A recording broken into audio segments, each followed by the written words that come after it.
In the next video lesson, we're looking at is applying the properties of logarithms that we discussed in the first video lesson. So you see the product, quotient, and power properties that are explained here. They may use different variables, but they all mean the same thing.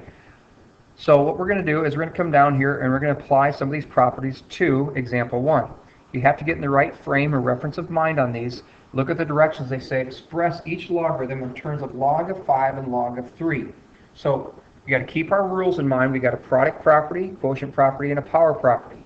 We want to think of 75, this log, common log of 75, and I want to think of are there some ways that I can get it in to multiples of 3 and 5?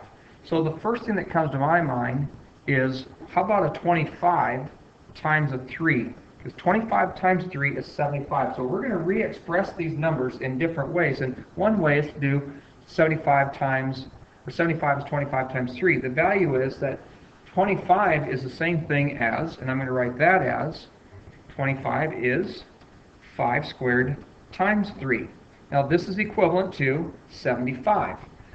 But the beauty of this one is I have it all in terms of 5s and 3s. So now I can rewrite this in terms of logs of 5 and 3.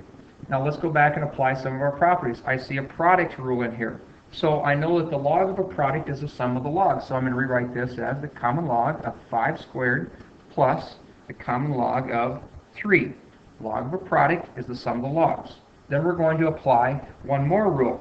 The other rule that I'm going to apply is called the power rule. The power rule says if you have the log of a power, you can write the power times the log. So this too is a power. It's 5 raised to the second power. Anytime you have a anti-logarithm raised to a power, you can bring the power up front, so it's 2 times the log of 5 plus the log of 3. Now these are contrived problems, which mean they make them up especially for you to learn and to practice your logarithm properties. So one of the things that we got to keep in mind is we got to try to figure out a way to re-express 75 in terms of 5s and 3s. So we went through that thought process. I got it all broken down into 5 squared times 3. Got to this stage. Now we're going to apply some of our log properties. We've got the product property here. The log of product is the sum of logs, and then the other one was a power property. So this is a power, oops, spell that correctly, power property of logarithms. So that's what we're going to be working on in these. Now 1b is quite a bit more difficult just because of that 5.4. So I try to think of some different ways that we could approach this, and here's what I came up with: the common log of 5.4.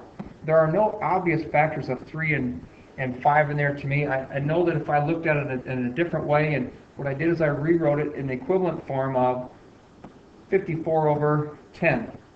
Now I've made an equivalent fraction. I took this 5.4 over 1, and I multiplied both top and bottom by 10. So if I multiply top and bottom by 10, I create an equivalent fraction. So this is an equivalent value to 5.4. Now that made it a little bit easier for me to think about maybe some factors on this. So the common log of 54. So I started thinking about 54, and I thought, well, one of the factors I know of 54 is 9 times 6. And the reason I don't mind 9 and 6 is I know they have some factors of 3 in there I can get to. And also 10, that has a common factor, or a factor that I want, which is 5 times 2.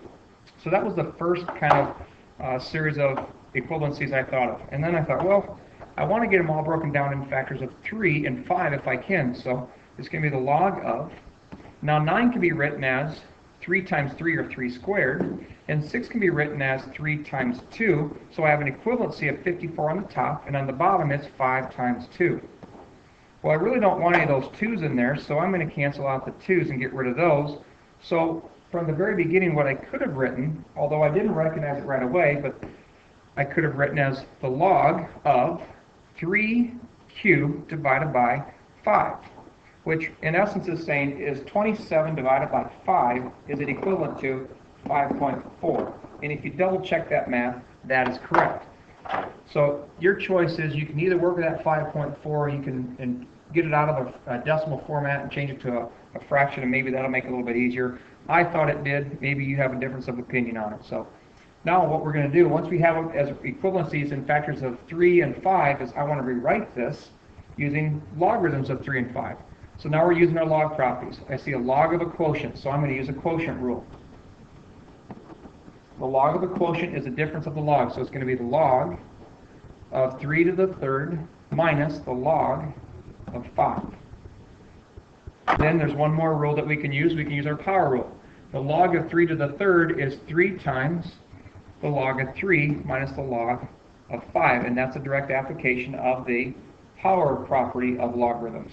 So what we've done is I've re-expressed each of these in terms of the log of 3 and log of 5. And like I said, these are contrived problems. They create them so that you can have practice using your logarithm properties. So there'll be many more situations like that that you'll have to deal with. Wrong button. Let's get the right one.